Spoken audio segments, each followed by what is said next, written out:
bridge collapsed. The mountain road washed out. All the signs are obscured by fog. Your only directions are detours. Eventually it dawns on you. Sometimes you need to get lost to discover where you're supposed to be. Welcome to Merlin's Barn.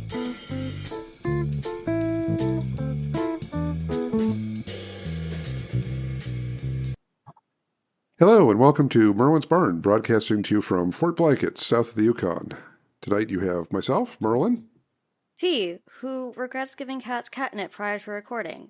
I made choices, probably not wise ones. Nicole. And Matt, back with more stories from 85 Days in Moscow. But before we begin with that, we have a PSA. Please, for the love of God, stop hitting people with your cars. This seems to be a growing issue in Littlestown, Pennsylvania, where I do believe that despite having a rather intelligent population, we are the epitome, we are emblematic of the stupid as of late. I think in the past month and a half, we've had 3 people hit by cars. 2 people in the intersection in the center of town, 1 run over and killed. The second incident was a little old lady claiming she was blinded by the sun hitting a little old man. I did not hear that one. Yeah. And the third incident was yesterday when we heard about there was another person hit in the intersection. And then in the evening, I receive a text from our erstwhile producer, John, saying, "Hey, so you hear about that guy who was hit in the intersection this morning? That was me. I'm at the hospital in Hanover." So All he wanted Now, to do people, was deliver we're not bagels. broadcasting from New York or Chicago or London or Tokyo. This is Littlestown. The population's like, Little. yes, I don't know, what is it, a few hundred, a couple thousand? I think we have a population of 4,000. Our main intersection is how you get to Gettysburg and Hanover. We have 2 traffic lights, but for some reason or other, in the past couple months, it has just become a thing that people are running over other people. We're working on reaching a percentage of your town having been injured in vehicular assaults. Oh, Tosh, go ahead. I do think some of this stems back to that time a tractor trailer wheeled into the laundromat. We did discuss that in an earlier episode. Yes, we did, and I feel that all of this started then. I think it goes back a little bit further too. Probably, but that's most notable. Yeah. Yes, yeah, that was a spectacular story. That was spectacular. And then we have our, other latest ones to, I think it was this morning we were heading in and there was finally a police officer at the intersection. And then I was talking to a friend who knows one of the other police officers. And my friend was saying, he says, I was talking to Officer so-and-so, was saying, why don't you put an officer at that intersection? And Officer so-and-so was saying, well, they don't want us to put an officer at that intersection because then it shows that they actually know that there's a problem. Oh, Don't you want to show people you're paying attention? my brain hurts. Yes, of course. These are the same. This is the same wonderfully intelligent individuals making decisions such as, and I'll have to put that up when we post this recording. If most of you have seen going through neighborhoods and stuff, you'll have the speed limit sign, and then below it or near it, you'll have your actual speed is. Oh, yeah, there's digital signs. Yes. Yeah. Well, here in Littlestown, when we install one of those, we block the actual speed limit sign and just turn it into your speed is. There's a So high score helpful. game? Yes. Everybody in town, it was right down by the Yes. Royal Farms, and I'm looking at that going, this is emblematic of the many decisions that are made in this town that make us look like a bunch of yokels. Because I'm looking at that going, that's not, everybody knows how those signs work. You see the speed limit, and then you compare the speed you're actually going versus what can your high score be, which is about what half the town decided it must be. Apparently that's been fixed at this point. So, One of them wheeled it forward or backwards 50 foot so you could read the sign. yes, go ahead. I do think it's kind of sad though. Merlin and I went for a walk the other night, and it was I was so paranoid about crossing the street because it's just been such a friggin' problem. Yeah, no, That's horrible that here you have to be paranoid of crossing the street. I mean, We're I going have for a lovely Frogger walk. stories for later, but here that shouldn't happen. Exactly.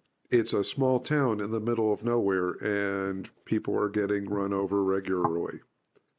Oh, not to mention the Amish. Well, the Amish consistently get run over. Oh. Yes, but it's Oh, been good. I thought you were going to tell me nuts the here Amish were lately, running too. people over. I was like, whoa, what is happening? No. That's what I was thinking. That's where I thought this was going. It's The Amish are running 2026. If you get people- trampled by a cart, like, wow.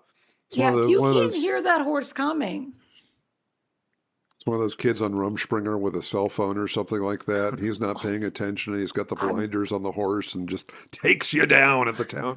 It's at the intersection at the center of town. Clopty, clopty, clopty, clop. Ah! Oh, do we want to bring up the town meeting? Yeah, they actually had to call in reinforcements for the town meeting because the town meeting that they had about fixing the intersection became so, we can put it lively, that they had to Lively like a riot. lively to the point where I will not be surprised if I wake up some morning and find that our tiny town hall / police department building has burned down. It's from Which your is okay department. because the guy who is our police chief is double dipping and is also the town manager. So it's okay for it to all be in one building because he does everything anyways. Including he used to drink at the 2 Mile. He used to just spend most of his time at the 2 Mile House north of town, but people could find him there. So now he's joined the Eagles, so you can't actually find him when he's just sitting around drinking, not doing what he's supposed to be doing. It's time for the good old boys to go. It's in time. really It's past tired. time. Well, I mean, our the zoning lady quit for real this time. Yeah, so we lost the zoning Because lady. she's tired of it. Yeah, so She's actually a decent human. yeah, this is actually like beginning to sound like the bad, like the New Hampshire stories. One of the first episodes I did where we had our town sheriff who couldn't figure out what car he wanted to take. That was sort of cute. That was a little bit quaint. Here we just have moronic stupidity. I mean, we just have, Incompetence. yeah, we have just Yeah. dumb because because there's someone because nobody wants to engage a brain cell. Back to that speed limit sign. And then we have people running people over because we live in the era of people not paying attention to anything. Yes. Oh, and I actually did remember which episode we talked about the laundromat in the truck. It was one of the Rolling for the Stands episodes. Oh, Oh, yeah. boy. And I know this because Timmy was talking to me about it earlier today because he just listened to that and he's like, I remember when that happened because he likes to associate when we record With with events. So Oh, boy. we tend to drop those in sometimes. I forgot we included that in that episode, in one of those episodes. That was probably a news update or something like that. Oh, yes, because the laundromat had finally opened after a year. Yeah. That's right. Because it took that It long looks to really rebuild the nice laundromat. now. It's very nice. It's seafoam. So, yeah, Littlestown is a very nice little town. That's a choice. We just need It's a good choice. a revolution. I did ask my mother for the explosive family generational. Nope. That's probably no. Okay. Let's drop that. The phrasing was funny in my brain. I apologize. Okay. Then this is not the time where I talk about how to make napalm. Yeah, I don't know if any of No. this is a good I meant idea. to say I mean- jokingly Yeah. when I started that. All right. So before the FBI actually like finds us or something like that, Refer all further questions to Abby Hoffman. yes. All right. What about Bubby? Could we not put Bubby in charge of the town? Bobby would do a great job. Bobby would do a great job. But Has- would be very fair, actually. Yes. Bubby would, yeah. He would judge everyone, He's very just. convict everyone. He's making a little happy faces Everyone at is them. guilty. Maybe- Although I'm sure he can be bribed. Maybe Most some cats can be Oh, yes, he bribed. can. But he'd be decent. I'm just enjoying the fact he's sitting with us He's becoming. as part of the podcast. Yes, for those listening at home, we have one of the cats has joined us peacefully, not like climbing the curtains or anything, but Like is Chai. quietly, peacefully sitting next to Nicole's microphone.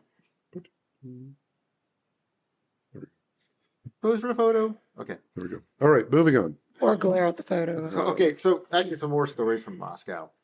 I'm going to talk about the plumbing nerds. Segue.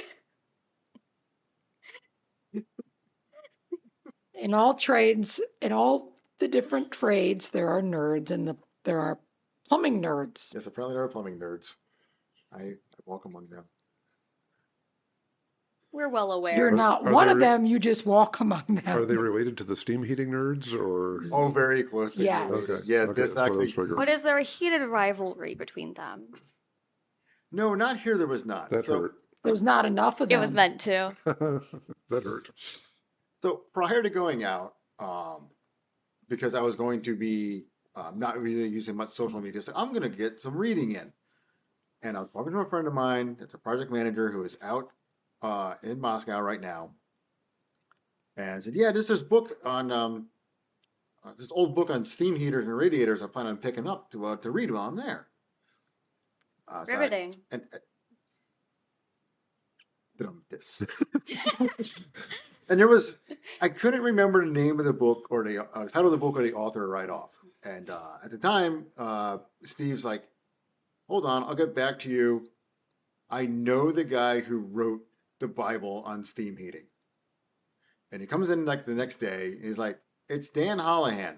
With the book is The Lost Art of Steam Heating. I was like, that's it. That's the book I was planning on buying to bring out there to read. I needed this when I had my house in Baltimore with the brand new steam heat. So I'm out there and I'm reading it. And yes, Steve actually knows Dan. And he's going to get the book autographed for me. Okay, that's cute. Yes. It's getting a little steamy right there. So I wonder regret the catnip. one of the and the funny thing is, one of the plumbers out there in Moscow, working with him. Now, in Moscow, they have district heating. So they have big heat and power plants, and then they pipe hot water or steam around the districts of the city to heat the buildings. So you basically have like so many apartment blocks heated by some industrial. Right, it's big boilers central and, boilers, yeah. Okay.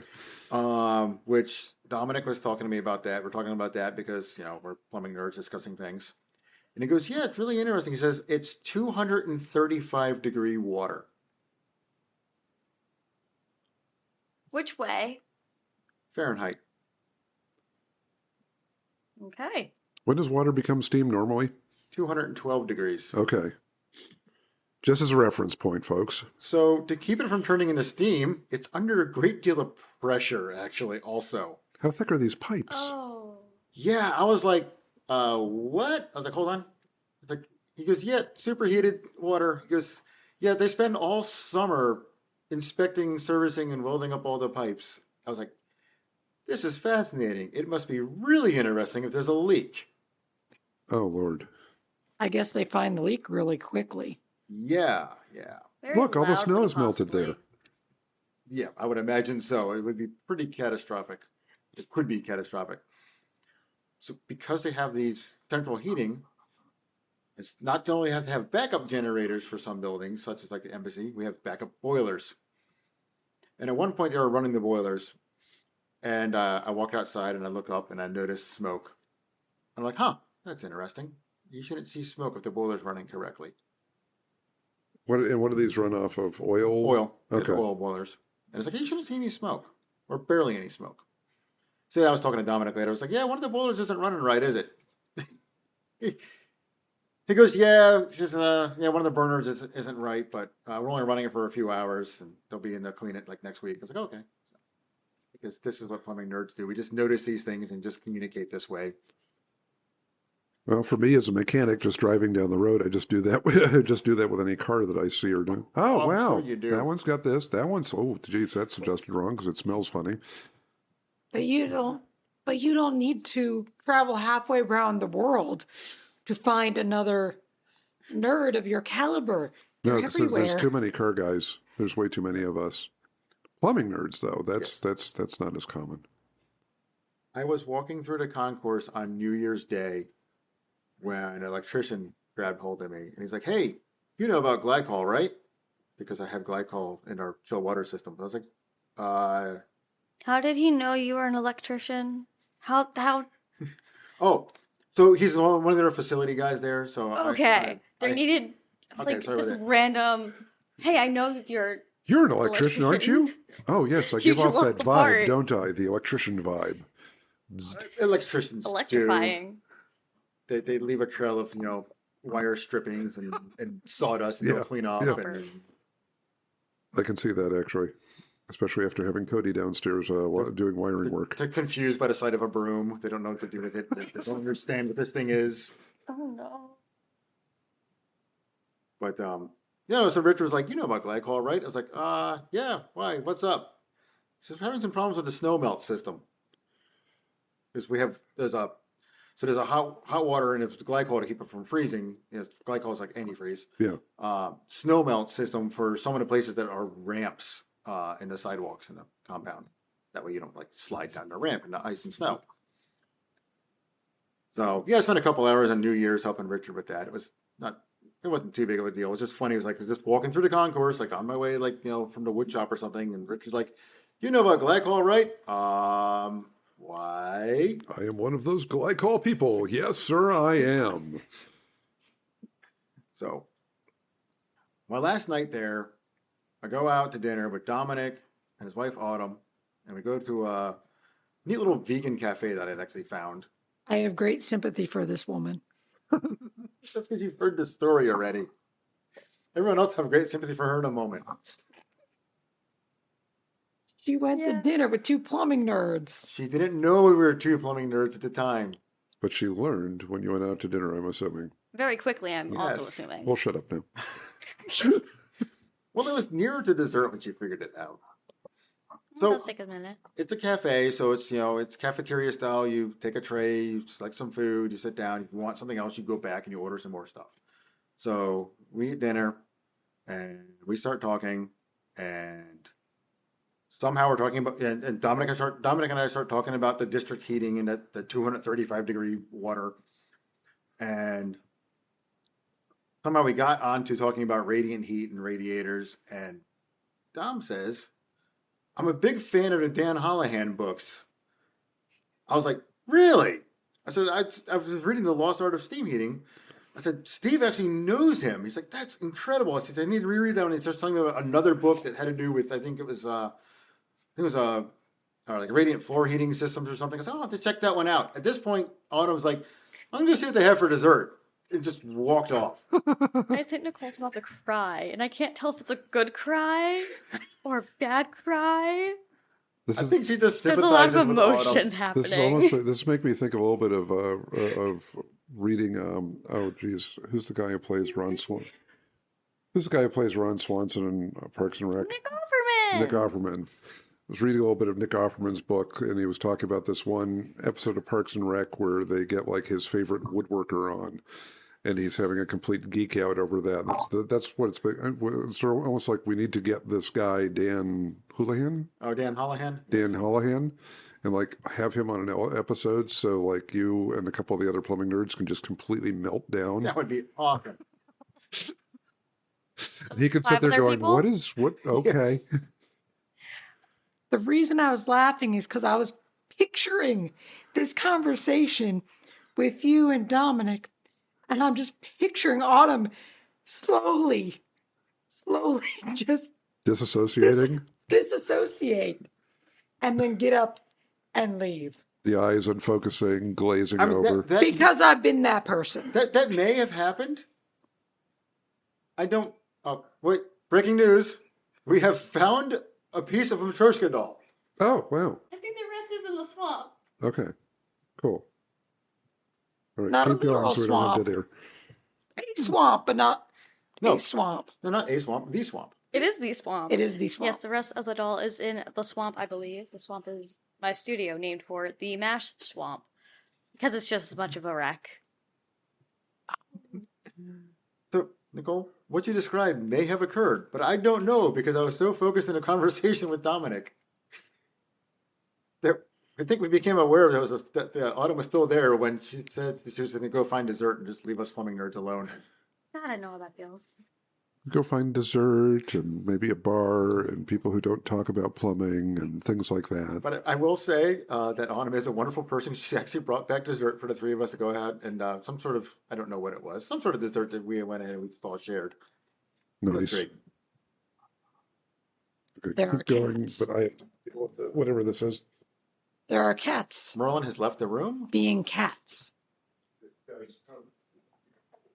And Oh, they're in boxes. Like cats. This is intermission music, but Matt has no musical ability. Yes, please stop. All right, keep rolling. All right. So well, that's the story of the plumbing nerds. I just really wanted to get that one out. And now everyone I has can just tell. stopped listening. So um, let's see here. Oh, we can talk about skid steer frogger, which ties back to earlier. Skid steer or skate steer? Skid steers, like bobcats. Okay. Oh. Okay, so all right. In Moscow, they do an incredible job of clearing up the snow. They constantly plow in the streets of snow. They will plow the streets to the curb and the lane up against the sidewalk. They will then shovel and clear the sidewalks up to that curb. They'll then take skid steers and scoop all that snow up, put it in dump trucks, and haul it away and dump it in the river. I remember you showing us pictures of that. Yes. But what would happen is the skid steer operators are driving around on the sidewalk as people are trying to walk on the sidewalk. And so it is a real life game of Frogger with a Russian skid steer operator, like in the dark, who can't, well, if you've ever driven those things, you can't see out of them barely already anyway, especially backing up. Oh no. Yeah, no, I've So I'm driven like, okay, them. I'm going to walk this way. Oh no, now he's backing up towards me over here. I'll roll with this other side of the sidewalk, and he's pulling forward towards me. Like, I just want to walk into the grocery store. So we're having pedestrian fatalities again, but with skid steers. I mean, I didn't see any, and I didn't become one, but it felt like it was a distinct possibility, and I was just trying to go to the store. Just You picturing sound really one. traumatized by this specific grocery store experience. Well, I guess it's what it's not traumatized, but what the actual experience is the what could have been. Fair enough. I'm just picturing those those signs in factories like days without an injury, and just signs on the side of the building. This many days without a skid steer pedestrian casualty. Yeah. It could be because I was going to the store to get like some non-Russian food that the Russians have expropriated. Yeah. Like Georgian food or Dagestani, or borscht is actually Ukrainian. I didn't realize that. Yeah, most of the Russian food is actually Russian, is pretty bland and boring. And I mean, to be fair, I mean, how many Norwegian or Finnish restaurants do you see around, or anywhere really in the north, like Northern Europe restaurants? Oh, lutefisk all the time. No. I mean, IKEA has their meatballs, and it's kind of about it. Like, I like IKEA. but you have the different Central Asian foods. That was a cat. For our listening audience, I apologize for our choice of recording a studio. We may actually move next time. Yes. Getting back on some sort of track, one of the tracks of the trains. So a lot of the Russian food that's common, a lot of the food that's available in Moscow is actually from other places. There's amazing Japanese restaurants and sushi. I like Japanese. A lot of Georgian places. They have Georgian restaurants like we in the States have Mexican restaurants. Oh, that's like, cool. You're like, oh, no, I didn't mean that Georgian restaurant. I meant the one over in that other block over there. That's the one that has the really good whatever. And one of the other actually it was the same. It was the electrician who asked me about glycol, who I think he's the one who said to me, spices didn't make it this far north. Well, I assume they're just basically existing on potatoes and sadness. Yeah. It seems to be like the primary true Russian food. Sort of like a Baltic thing or an Eastern European thing. Yeah, just really the Baltic, and it's just. We have some dill because Grandma grew it in garden, and if we don't use it, Grandma is sad. So we have dill potato. I mean, where's the nearest Latvian restaurant you know of, right? I mean, it's just, I think it's that region. Just Yeah, we went to that Latvian restaurant. We were really depressed afterwards. We just What does lost our one eat at a Latvian restaurant? I don't know, but dill actually, potatoes. I've had some really good hamburger in Riga. That was in Latvia.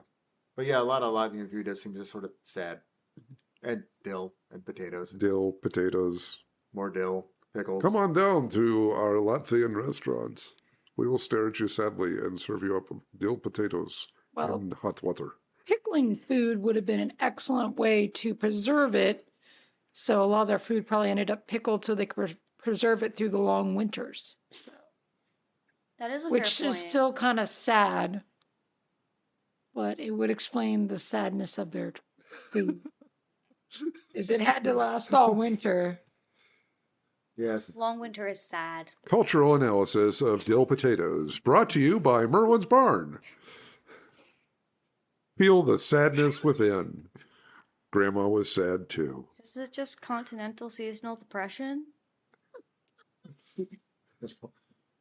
The dill is the season.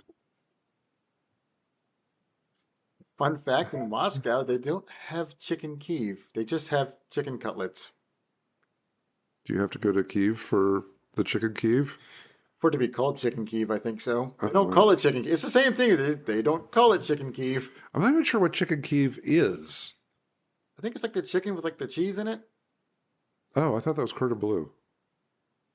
Which is probably just the French version of the exact same thing. Maybe that's what it is. That's the cheese with the ham. Dear listeners, realize that Littlestown has 2 restaurants. We always eat either pizza or Chinese, so we are not your gourmet food cast. No. No. Let me get down. But what we can talk about is navigation. We can talk about maps. You can.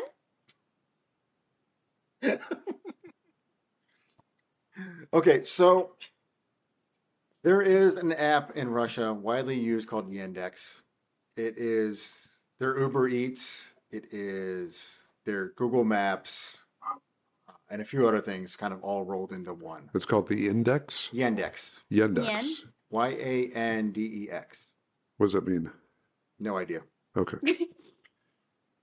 It means the same thing as like Uber or Lyft Yeah, okay. or whatever. So. But the problem is with the GPS jamming going on to combat Ukrainian drones, you can open up Yandex Maps, which is like Google Maps, functions the same way, got pictures, reviews, everything. It won't show you where you are necessarily. It could show you 100 miles away near the airport. This sounds existential. You might be here, but we're not sure. So imagine having to use the map on your phone as if it was a paper map. Okay, I know I'm at this building. Where's that building on the map? Okay, where do I want to go? Okay, from that building to there. All right, that's what I'm going to do. That's actually what I do with Google. I put it. I do that a lot with it, where I put it on satellite, and then figure out, especially if I'm in a city, and then figure out my own way, because Google may as well be having some sort of jamming too, with all the weird ways it comes up with to actually get you to places. Whereas if I sort of look at it and go, oh, okay, that's how I can get there. Well, this won't know where you are. Yeah, okay. Once yeah. in a while it does. You're like, oh, that's neat. It shows where I'm at. That's amazing. It doesn't Oh, my show me at goodness. the airport. There's a drone coming my direction too. This is not good. It knows where I am. The drone knows where. Okay, this is not good. Oh, yeah. I'm going to go to the dill potato restaurant and it'll go down with me. 2 birds, 1 stone? Yes, 2 birds, 1 stone. I will die. The drone will take out me and the damn potatoes. Grandma's sadness will be no more. That's Vidania. All right, I'm not allowed to speak anymore. But no, the Yandex Maps worked really great. It had the same features as Google, so you could look at reviews, you could look at photos of somewhere. One of my coworkers pointed out, he's like, since these can't be found on the Google image search because it's just on the Russian internet, instead of taking your own photos of things, you can just take the photos, just rip the photos off of Yandex that people took on nice sunny days and just share that. I was like, That's you have a smart. point. There's a happy index photo, I or was like, the Peter, that's a good idea. me standing in the sadness. I do remember. I think most of the photos you sent, it was like overcast or snowy. Yes. Yeah. Yeah. 85 days. I think the sun was out. Was here, what? 3-4 days. Actually saw the sun. Wow. Do you feel like you became vitamin D deficient? No, I don't seem to have a problem with that. Okay, just So- double checking. I seem okay with that. Some people have the happy lights though. I figured. They had the happy lights for the horses They did have the happy in the lights. stable. Yes. They had the sun therapy for the horses. You know what though? I had one of those kind of red light bulb kind of things in my bathroom in my apartment, and that was really neat because you could turn that on and like you could like see like your veins and stuff in your hands. Was that the sort of like heater lamp That's not type normal. thing? Yes. Yeah. You're see-through. Yeah. No, I mean, You're almost like those grow frogs or something, where you're just like, oh, look at everything inside. No, I'm kidding. I mean, I've got some pretty dark veins. well, I mean, some of us have like a more Mediterranean complexion, so it's not normal for some of us. And some of us have German ancestry. Yep. Some of us come from places where we're not supposed to go out in the sun. I get According to crispy. coworkers, tattoos look really neat under those lights. Oh, God. Oh? I have a tattoo. Tell me more. He just said it looked really wild looking, so I think just get one of those lights and find out, I guess. If we find an old hotel, they usually have them We're investing. in an old hotel. I already got a barn to deal with. I don't need an old hotel to deal with on top of that. Next thing I Yeah, know, but we're you going want to an be like old gas station to Instagram turn it to a library cafe. What? The gas station. You want to turn it Yeah, to a it's close. library It's around the cafe. corner. There's no old hotel in town to invest in. Is that the one I want to turn into a coffee shop that like only serves just black coffee? Yes, that's why I said library Ooh. cafe. We could do black coffee and grilled cheese. But it has to be grilled cheese hoagies, right? Because of the little vacuum tube things. Vacuum tube thing? Not as hoagie. No. Is this wait? Why hoagies? No. No, I'm just thinking The of the word is grilled. awful. Why? I'm just trying to think of the grilled cheese cart, the one that the one Oh. was like everything's $1, Yeah. no change, sort Well, no, out your I own was shit. thinking because we discussed this one time before. The bank had the drive-through lanes that had the vacuum tubes. And it was, Oh yeah. what were items that you could actually convenience store items that you could sell through those? Shunk. So it Here's your had to be hoagie. like 20-ounce bottles of soda, and it had to be like Subway sandwiches and cans of Pringles, I guess. It had to only be like cylindrical objects. Oh, there we go. I'd forgotten about this. The gas station in the corner, I think we could do just the black coffee and the. Oh, this is the gas station. I was thinking of the bank. Okay. Yeah, no, I was thinking of the. Oh, yeah, I was on gas station. Oh, you're talking about the little bank. Yes. Oh, that'd be genius. Okay, yeah, we could do. Novelty. Yeah, black coffee. What else? The other idea I had was like it was commuter coffee for like you could get black, or you could have. I guess you can do sugar and cream, but that would be like the extent. I don't know. That's a lot. I mean, gets cream, costly. you got to have like, you got to refrigerate it. Sugar, you got to keep the ants out of it. Black coffee is just anger and hot water. Yeah, I could do that too. No But- ant farm in the library cafe. What a library cafe I- could be okay. Just not in a coffee cafe, I guess. Yeah, But a coffee cafe wouldn't have any. The idea we had there was like it was like Starbucks for people who don't want to wait. Yeah. Like this is it. You're just gonna get your coffee. It is $2. Get your coffee. Go, because you're trying to commute to Baltimore. Concept is basically a simplified Barnes and Noble. But I'm sort of thinking that That's the other one, yeah. when the health inspector comes, you cannot declare the ant infestation an ant farm. But that's our ant farm. No. What if it's behind glass? Then it becomes an ant farm, right? Well, the whole store's behind glass.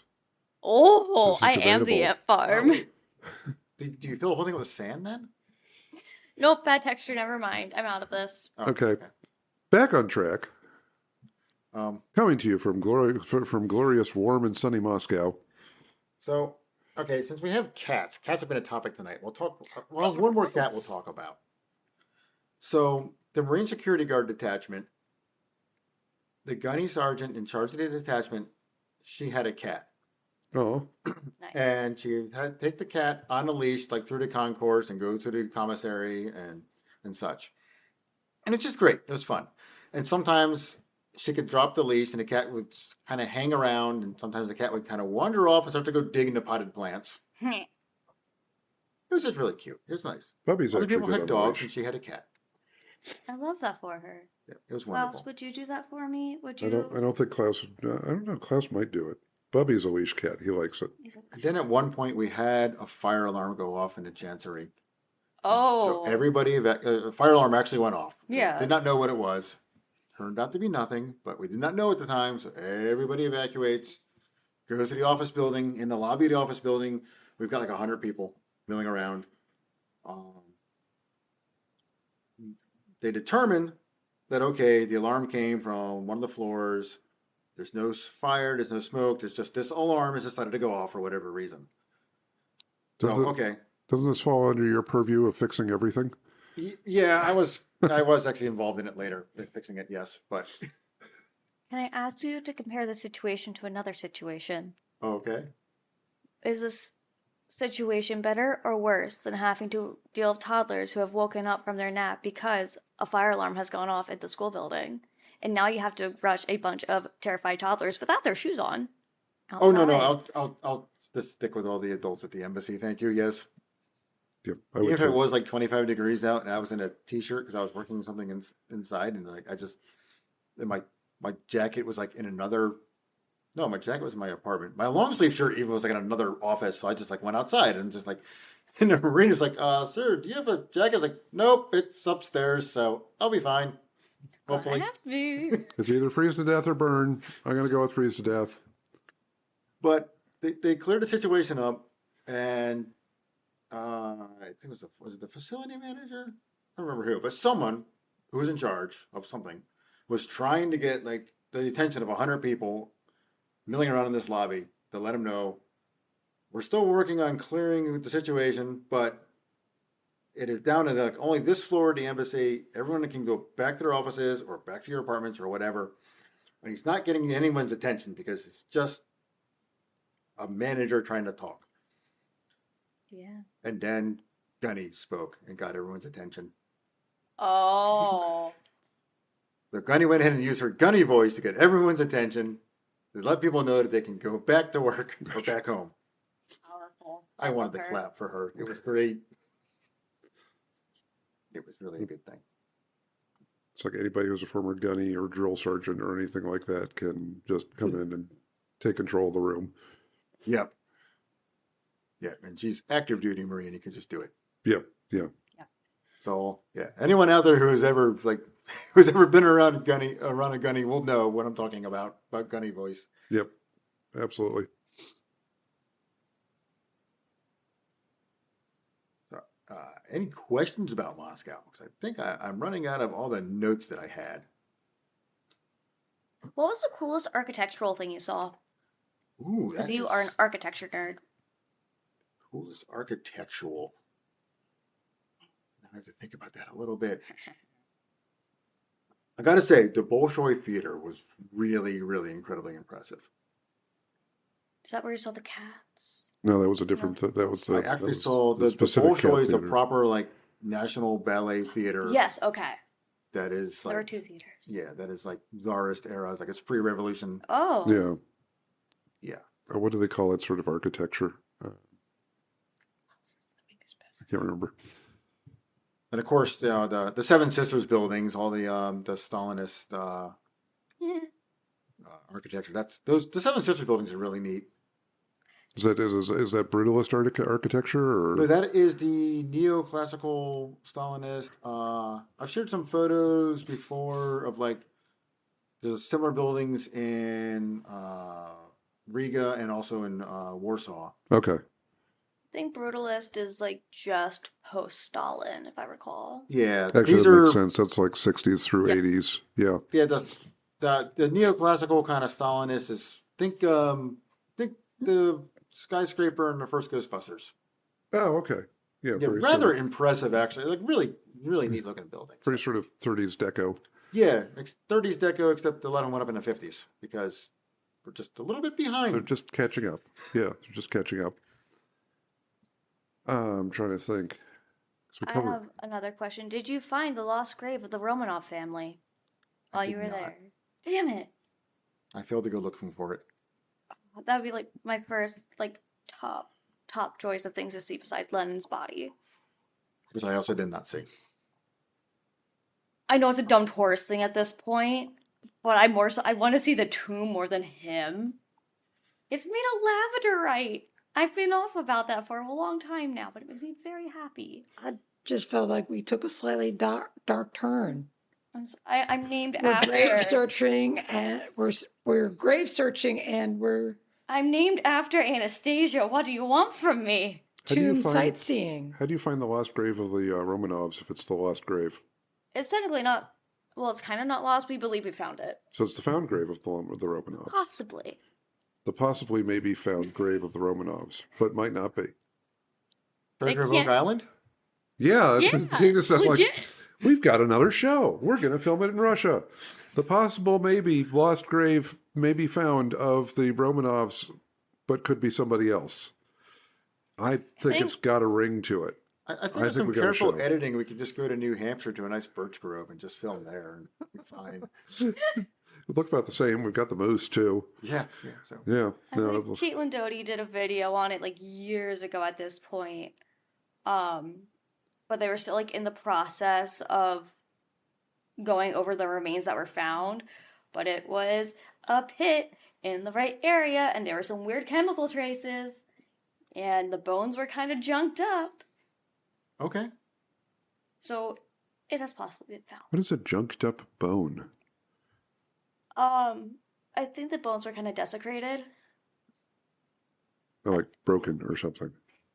broken, scarred. Like they used heavy duty acid to get rid of the bodies as fast as they could. I am so sorry, folks. I know too much. No, it's fine. I'm just not sure where to go from here. Yeah, no, that's yeah. I'm a little bit I'm sorry. Is what? number stations. Well, I mean, there's a Seven. complete side point. Did you hear Wow. about the Iranian number station? No, Yeah, it like started broadcast. There's one that like started. Well, maybe Iranian, maybe U.S. I don't know. There's a number station in Farsi that started broadcasting like February 28th. oh, that's interesting.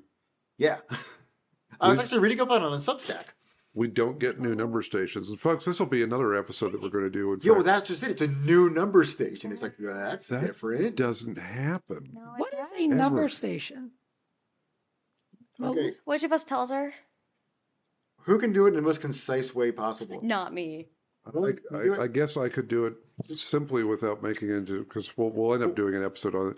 There are these radio stations around the world that literally are just broadcasting numbers. So when we Okay. did that recording where Tasha was sitting there going 1, 12, 15, 13, and it's often a woman's voice. Very often there's some sort of recorded music at the beginning and the end.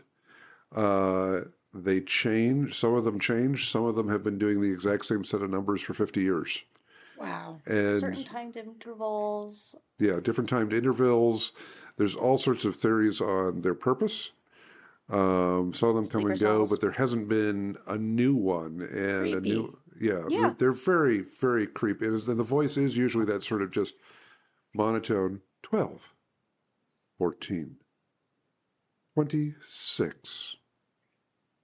And just goes like that. So it's so, but we're probably going to do a more of a deep dive episode on that because I've got my grandfather's Howlcrafter. I think it's or Hammerland. I don't know. My grandfather's radio over there. The last time I was running it, Scott Roberts was picking up number stations on it, which was really cool and creepy at the same neat. time.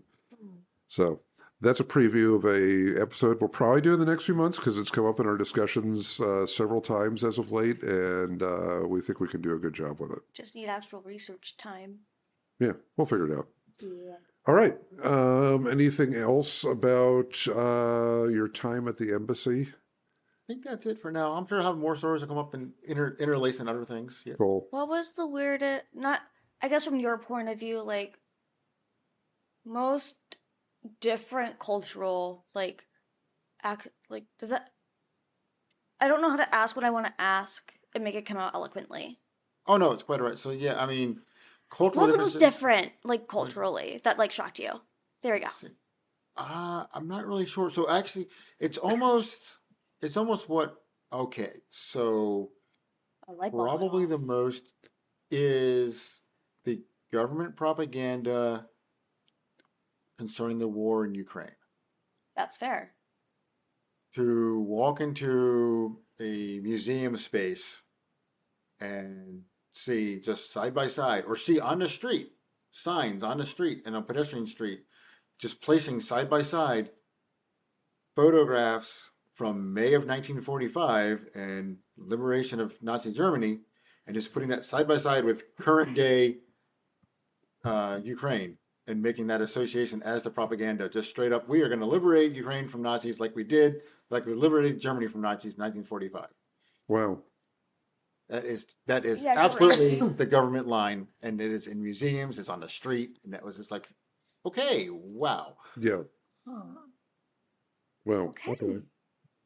Or to walk into, say, the one museum space I walked into, and they're like, okay, there are Ukrainian street signs and license plates and drones, Oh. and like there is basically war trophies from the war in Ukraine Yeah. on display of look at the great things we are doing to liberate Ukraine from Nazis. Wow. Well, there you go. And Yeah, people lining up to mayors. go in and see this. And this is what is being fed to people in Moscow. Wow. And this is why you weren't allowed to talk to anybody. No. All right. Well, does that close us out, I think? Yeah, I think that'll be good for tonight. Okay, cool. Folks, thanks for listening. We either have, precluding this, a really, really ridiculously long episode in Russia or 2 other episodes in Russia. So this may be episode 2 or 3, I'm not sure. Once again, we know you have choices like watching grass grow or watching paint dry. Hopefully, both will be future episodes. Yeah, what's that? Again, both will be future episodes. Yes. I actually have a source on grass growing. I'm so excited about that. It'll just be like It's silent. from when Amelia and- worked at the mill. She actually had to read and learn about like all sorts of fertilizers. So she actually has information about Grass growing. grass growing rates. And Yes. I have been studying paint drying. Cool. This will be a thrilling We episode could do some that no experiments on doubt that will one. cause people to lapse into unconsciousness, shoot off of their treadmills, and go through walls. Please purchase insurance before listening to that episode. And a webcam. We want to see this. Yes, we want to see this. So thank you for listening. We know you have choices. Should you want to communicate with us in any way, shape, or form, you Please can find. do! Yeah, please. We're lonely. And you can reach us through, we've got Facebook, we've got the Owl's Roost, we have Merlin's Barn page on Facebook, we have the Merlin's Barn Instagram, we have Merlin's Barn, the pizza. No, we don't. That's getting into Spaceballs. And we have, you can always email us at merlinsbarn@gmail.com. Or leave comments on Substack. Yes, or leave comments on the Substack, the wonderful Substack, which we are slowly getting some more I engagement think from. you can also leave comments on Spotify. Oh, yeah, That is a thing. probably. So Reviews leave on comments. Apple, all of these things. Yeah, we would like to see that you're alive. So once again, thank you for listening. Signing off. Goodbye. Good night. Good night. We've got a giggle. Toodles. Beat me to it.